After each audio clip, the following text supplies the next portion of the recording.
मिलण में थो लगी भलो लफ्ज़न में ॾाढी मिठास थई। मिलण में थो लगी भलो लफ्ज़न में ॾाढी मिठास थई।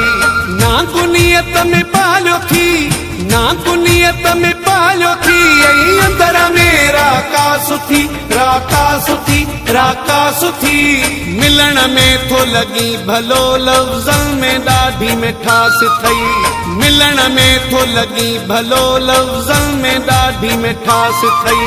ना कुनियत में पालियो थी, ना कुनियत में पालियो थी, ऐं अंदर में राका सुथी, राका सुथी, राका सुथी।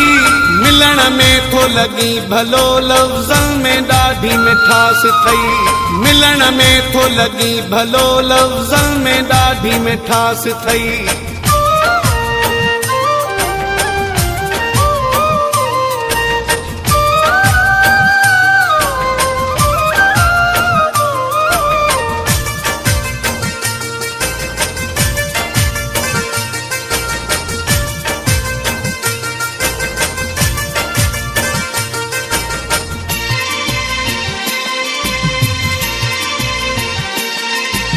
जंहिंखे ॾंग थो तूं हणी, उन जो नथो थिए को धणी।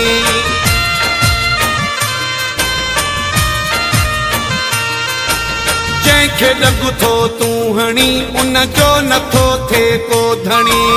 खीर थर जे जबल वांगे, खीर थर जे जबल वांगे, दिल पत्थर बे क्या सुथी, बे क्या सुथी, बे क्या सुथी।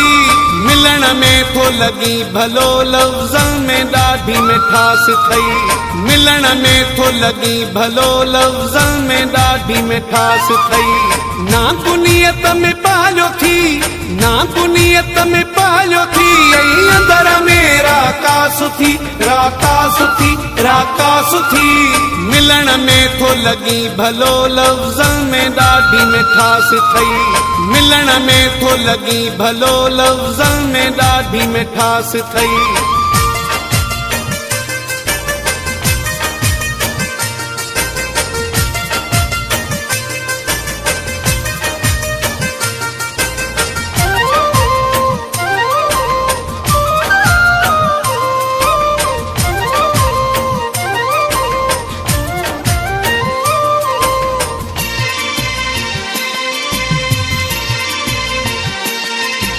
खायूं ज़िंदगियूं खोड़ थई, कंहिंसां क्यों न तोड़ थई।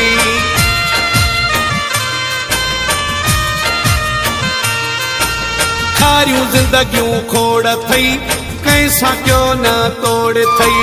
वहजो आ तो वटि अखर, वहजो आ तो वटि अखर, चेहरो ॾिसण में उदास थी, उदास थी, उदास थी। मिलण में थो लगी भलो लफ्ज़न में ॾाढी मिठास थई। मिलण में थो लगी भलो लफ्ज़न में ॾाढी मिठास थई। ना कुनियत में पालियो थी, ना कुनियत में पालियो थी, ऐं अंदर में राका सुथी, राका सुथी, राका सुथी। मिलण में थो लगी भलो लफ्ज़न में ॾाढी मिठास थई। मिलण में थो लगी भलो लफ्ज़न में ॾाढी मिठास थई।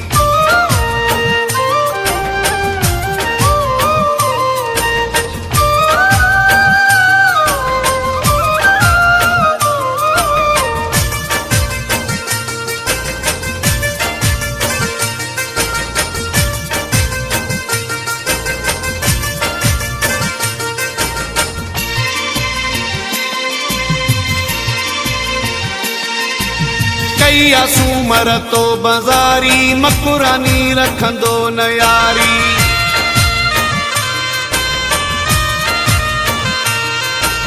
कई सूमर तो बाज़ारी, मकुरानी रखंदो न यारी। जीअण जहिड़ो न रहियो आ, जीअण जहिड़ो न रहियो आ, ॿार छॾियो मां सुथी, मां सुथी, मां सुथी। मिलण में थो लगी भलो लफ्ज़न में ॾाढी मिठास थई। मिलण में थो लगी भलो लफ्ज़न में ॾाढी मिठास थई। ना कुनियत में पालियो थी, ना दुनियत में पालो थी यही अंदर मेरा कासुथी राकासुथी राकासुथी मिलण में थो लगी भलो लफ्ज़न में ॾाढी मिठास थई मिलण में थो लगी भलो लफ्ज़न में ॾाढी मिठास थई ना दुनियत में पालो थी ना दुनियत में पालो थी यही अंदर मेरा कासुथी राकासुथी राकासुथी मिलण में थो लगी भलो लफ्ज़न में ॾाढी मिठास थई मिलण में थो लगी भलो लफ्ज़न में ॾाढी मिठास थई। सब्सक्राइब करो एंड बेल आइकन को दबाओ लेटेस्ट वीडियो जानने के लिए। Sindhi super hit song